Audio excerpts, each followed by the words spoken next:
In this presentation, we will enter transactions into a sales journal. For more accounting information and accounting courses, visit our website at accountinginstruction.info. Using this information over here related to sales, and we will have in this sales journal both a sale that has the accounts receivable and sales component to it, as well as the cost of goods sold and inventory component. In other words, dealing with sales of inventory items as opposed to dealing with sales where we don't have inventory. So if we were a service company and we had a sales journal, then we would just have this item here where we would have accounts receivable and sales or revenue, and we would record the sales as we go. If we are selling inventory, then there are two components that we can put into our sales journal, and that will include the accounts receivable and sales and the cost of those items. So we're going to enter that data here into the sales journal. Once we have done that for the entire month, we will enter that data into the general journal being here. That's going to be the entire month's worth of information we will enter in one transaction for the sales transactions. That being the purpose, that's saving time, then posting that to the general ledger and seeing the result in the trial balance from that transaction, recording all the information for the month related to sales. Remember that the sales journal is going to be used we can think of it as being used if we are using a less automated system or a more manual system in terms of the sales journal. And that's going to save times because we are going to be putting things in one line item as we go, and that'll save us time. We won't be posting it as we go. And is useful to see the sales journal even if we are using an automated system, because it is often the case that we will have the reports that we want to see in terms of a sales journal type report. We also want to see different forms of how a different accounting format or structure can be put together, look at the pros and cons, look at the differences and similarities. So first we've got on 7/17 P company, and we have 720 sales, cost 554. So we're going to just list this out, and the sales journal is pretty straightforward. Every sale is just going to be listed out here. We're going to say P company, that's who we sell to, that's the customer. And then the accounts receivable, of course, the sales amount is going to be higher than the cost. We're selling them for more than we purchased them for, in other words. And note, the sales journal only represents sales that are made on account. If we got cash at the point of sale, even though we made a sale and would still be crediting sales, it's not going to go to the sales journal. The sales journal only recording those sales on account. Those are sales we didn't get cash for. Those journal entries where we're going to increase accounts receivable. So it's going to be 720 on this side for accounts receivable, and then 540 on the cost of goods sold side. So this representing increase in accounts receivable, increase in sales, which is revenue or income, increase in cost of goods sold, and decrease in inventory here, net income going down from this transaction and the inventory going down. So we're going to report this as well. We're not going to post it to the general ledger, not until we do till we get to the end of the month. But for the sales journal, we're going to post it to the subsidiary ledger as we go, to show who owes us money so that we can go through the collection process at a later time. So we're going to say P companies who we're looking for. We're going to scroll over to the right, scroll down. We're looking for P company. So here's P company here in our subsidiary ledger. So we are in accounts receivable subsidiary ledger, P company, debit side, in cell AJ32. We're going to do this with a formula. So we'll say equals, and then I'm going to scroll to the left. I'm going to scroll up, and we are looking for that, the receivable here, the 720, and enter. So we could just type this in here if we want to, but I'd recommend formulas. You could also type in equals E4, and that'll pull in the 720.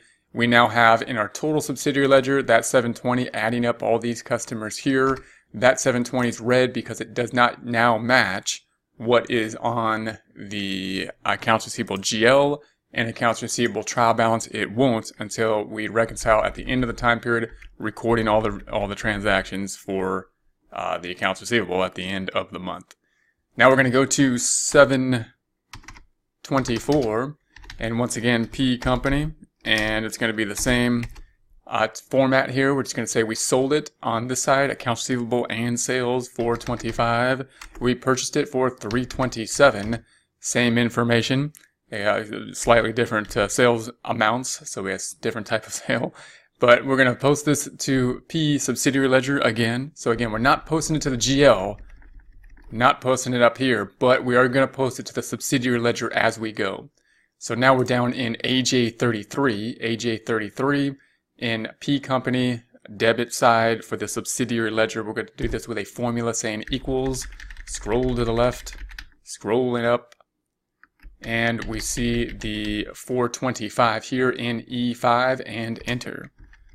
So once again, you could type in 425 or you could type in equals E5 and then enter, and that should go from 720 up by 425 to 1,145, which is currently our total. Once again, it's red because we have not entered all the information into our journal entry. Then we're going to have on 730, we're going to have S company, and that's 425 once again. So we're going to say the sales 425 and 327 is the cost. Note that if we're a smaller company that's doing this and we have make these sales, a lot of the times the sales price will be much the same. We may be selling very similar items or a variety of items that will have similar sales prices here. So we're going to say that this will be S company. So we're going to do the same thing, posting it not to the GL yet, but to the subsidiary ledger. So we're going to scroll down, finding that subsidiary ledger for S company. Here it is. Here's the subsidiary ledger. We're going to be in the debit side. We are in cell AN32 and 32. AN32, we will say equals, and then scroll to the left. We're going to find that transaction, scrolling up. And there we have it, that 425 in E6. So within E6 and enter. And again, if you could type it in there, but I recommend formulas. You can also type in the formula of E6 equals E6. Then we're currently at a total of 1,570. That's still red because we haven't done our journal entry here yet. We will do so at the end of the month. Last one, we're going to say on 730, we have for M company, a sale of 500. Cost for that sale is 385. And there we have that information. Now we're going to post that to the subsidiary ledger. Once again, not the general ledger, the subsidiary ledger for M company. Scrolling to the right, scrolling down, looking for M company. So here's M company. We're going to be on the debit side, so we're here in AN40. AN40, we will say equals, scroll left, scroll up, and there we have the 500 here, and enter. So now we have the 500 in M. Again, we could type in E7 to enter that information. Our total now is 2,070.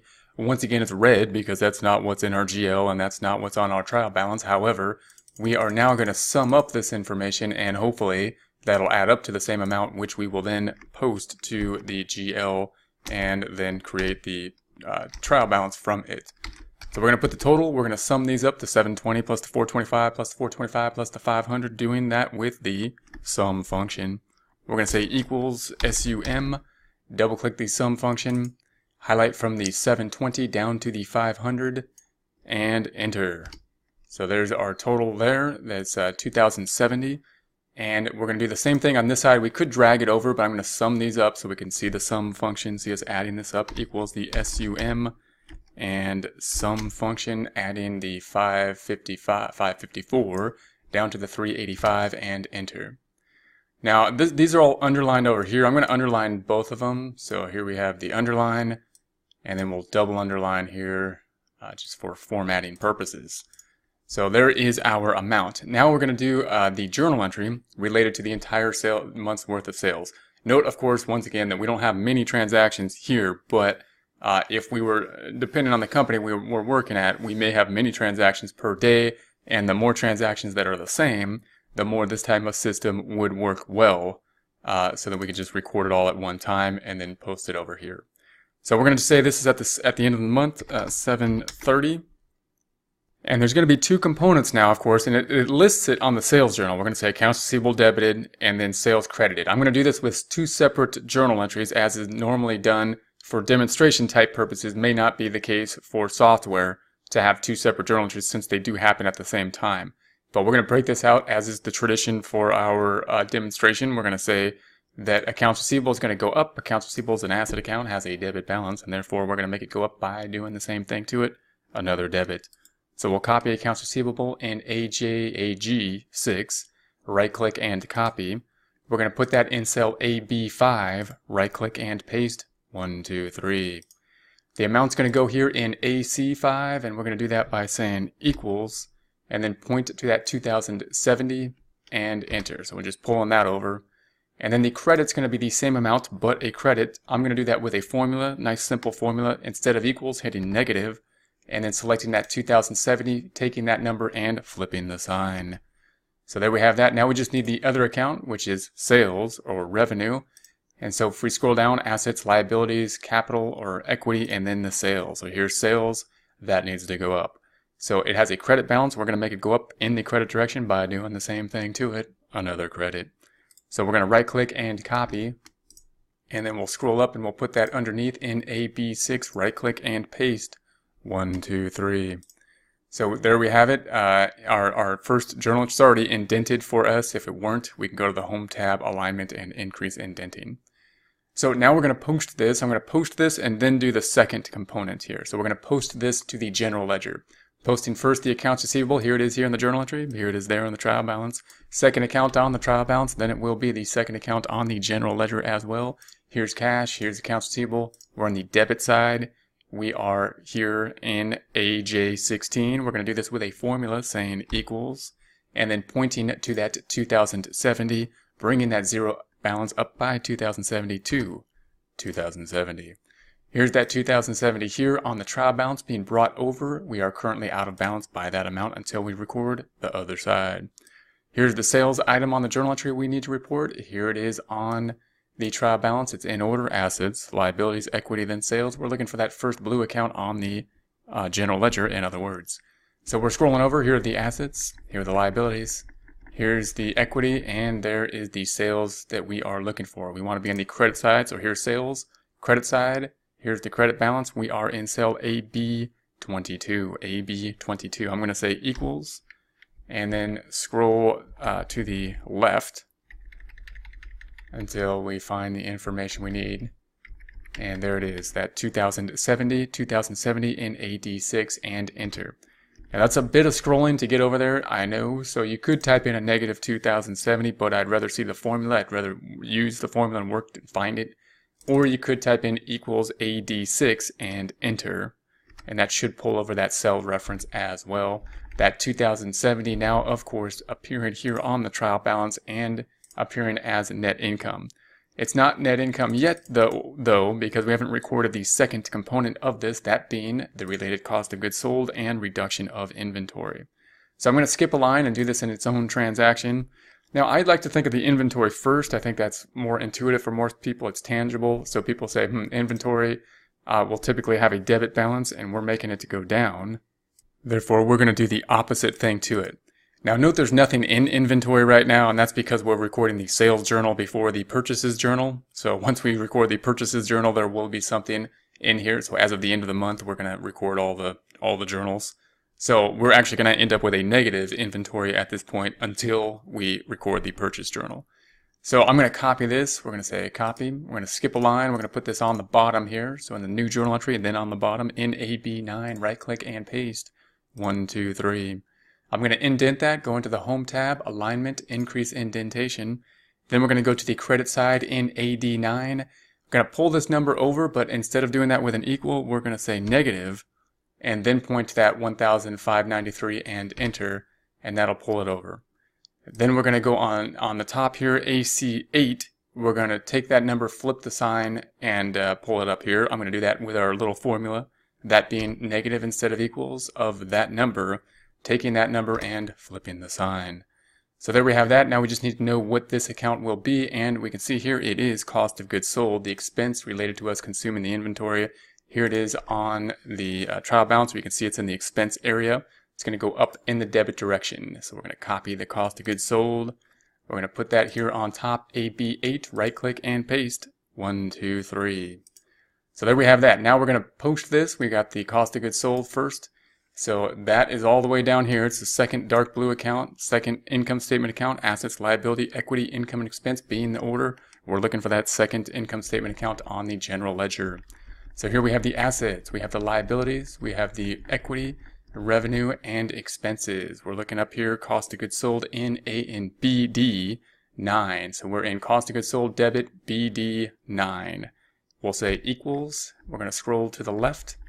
Just going to scroll all the way to the left until we find our amount in AC 8 of the 1,593 and enter. So there it is, 1,593. If I scroll back over, here it is down here, 1,593. Now we're going to do the inventory. Here's the inventory we want to post. Here it is on the trial balance, third account. It's going to be the third account on the general ledger, therefore. So the general ledger, here it is, third account down. We're looking for inventory to be a credit, and it's going to go in the credit direction, have a negative kind of inventory, which is not the case because we haven't recorded the sales journal yet. So be aware of that. We are in AK 23. We'll say equals, scroll to the left, scroll back up, and we're looking for that 1,593 and enter. And there we have it. So we have this credit in inventory until we do the purchases journal. Here it is, the credit in inventory here, and that's going to be our transaction. Note what happened here on the income statement side. Revenue went up by 2,070. That's a credit, not a negative in terms of this worksheet. And then cost of goods sold went up. The net of those two then being a net increase of 477. So that's going to be the sales journal. Note how specific the sales journal is. And just note that if we do make a sale for cash, that it wouldn't go here. This is really specific journal, one of the most specific type of journals we have. Only a sale on account will go here, and it's very definite basically where we are going to put this information. We don't have, like we have in some of the other special journals, in other words, an other account typically in a sales journal. For more accounting information and accounting courses, visit our website at accountinginstruction.info.